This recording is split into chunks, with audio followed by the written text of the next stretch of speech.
Welcome, scholars, to this Masterclass Explainer. I'm absolutely thrilled you're here, even if some of you are currently running on caffeine and pure anxiety right now.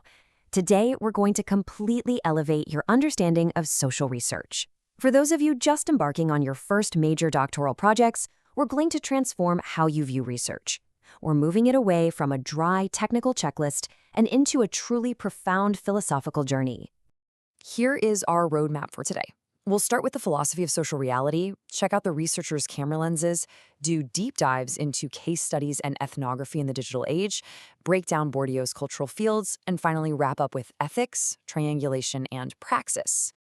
All right, Section 1, Philosophy of Social Reality.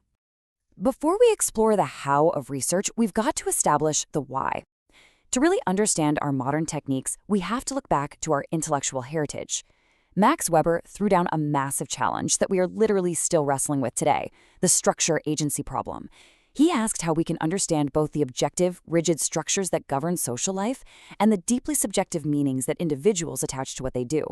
Basically, are we entirely determined by societal forces, or do we actively create our world through individual choice? Wilhelm Dilthey picked up that exact thread beautifully. He split things into two buckets. He separated Erklären, which is your basic natural science domino-falling cause and effect explanation, from Verstehen, which is true empathetic interpretive understanding. That distinction is exactly what roots modern social study in the situated, nuanced nature of human experience. We aren't just measuring the world, we are trying to interpret what it means. Moving on to Section 2, the researcher's camera lenses. Let's move from philosophy to practice and explore how we actually look at the world. I want you to imagine yourselves as photographers, carefully choosing the precise lens required to capture your subject. First up, the case study. When you deploy a case study, you are essentially strapping a macro lens to your camera. You're intensely magnifying a specific, bounded system, maybe an organization, an event, or a community, to reveal these incredibly intricate complexities that are entirely missed from a broader view. Ethnography, on the other hand, is your documentary camera. This takes serious, sustained immersion. You aren't just snapping a quick photo. You're keeping the tape rolling to capture the natural, totally unscripted flow of cultural practices and social interactions over a really extended period of time. Finally, cultural field theory serves as your overarching composition rules. Before you even click the shutter, these rules guide how you frame the structural relationships and power dynamics within specific social spaces. They help you understand exactly how different elements in your view relate to one another. Let's dive into Section 3, Deep Dives into Case Studies. We're going to zoom in on our first specific approach, the incredibly rigorous and frankly often misunderstood case study methodology. It gets a bad rap as just storytelling, but depending on your objective, you must actively choose the right tool for the job. If there's no existing theory out there, you use an exploratory case study to ask, what is happening here? If you need to know exactly how a system works, use a descriptive one. And if you are actually testing theories in the real world, an explanatory case study is your go-to. And this brings us to the true methodological strength of your case study. It does not lie in broad statistical generalization. Instead, it lies in achieving what Clifford Geertz famously called thick description. Think of it this way. A thin description just tells you someone rapidly closed and opened one eye. But a thick description? That tells you whether that was just a biological twitch or a highly conspiratorial wink to a friend across the room. We want to uncover those deepest layers of cultural context. We are looking for the wink. Section 4, Ethnography and the Digital Age. Swapping our macro lens for the documentary camera, we encounter a huge ethical translation challenge in ethnography. As a researcher, it is your absolute duty to meticulously navigate between two things. You have to translate experience near realities, like a participant telling you they feel heartbroken, into your experience distant analytical frameworks, like disrupted attachment bonds, without imposing categories that distort their profound lived truths.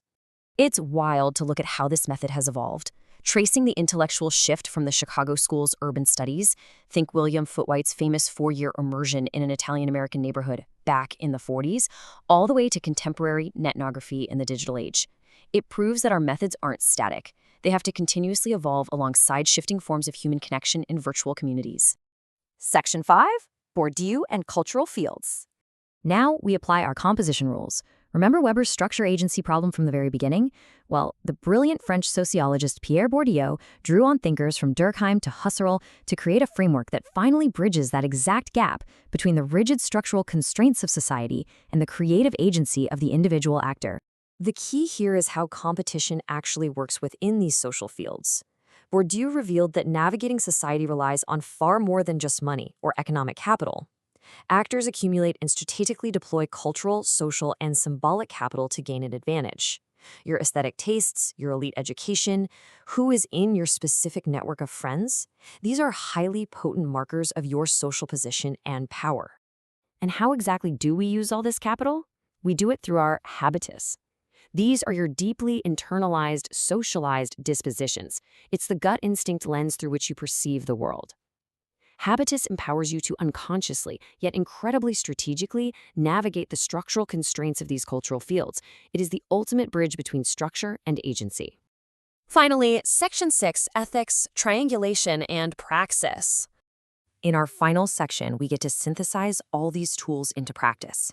The leading authority on case studies, Robert K. Yin, reminds us that true methodological rigor absolutely demands triangulation. You just cannot rely on a single source. You have to systematically conduct interviews, engage in direct observations, and analyze cultural artifacts. By smashing all those data streams together, you examine phenomena from multiple intersecting angles to establish robust, unshakable validity. I highly encourage you to treat this comparison matrix as a cheat sheet. As you start designing your first new social study project, use this to actively balance the core strengths of your chosen method, whether that's the macro focus of a case study or the thick description of ethnography, against their practical limitations, like severe time constraints or the risk of becoming way too abstract.